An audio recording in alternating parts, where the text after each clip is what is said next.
Let's install SnowSQL on a MacBook. Navigate to the download page from the documentation, select SnowSQL for Mac, and open your Downloads folder to find the installer package you just downloaded. Double-click on the file, and then follow the prompts as seen on the screen. I will be installing for all users, and here I am authorizing the installation on my computer.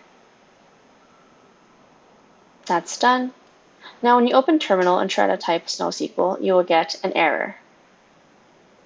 This is because we have not provided an alias for SnowSQL yet. So let's do that in our zshrc file. The file doesn't exist by default, so you will need to create it. We'll be using nano to go ahead and do that. Add the alias, and then save the file by following the prompts on the bottom. All of these details will be provided in the description. Now, if you try SnowSQL again in the same terminal, you will get the same error. So open a new terminal and try again.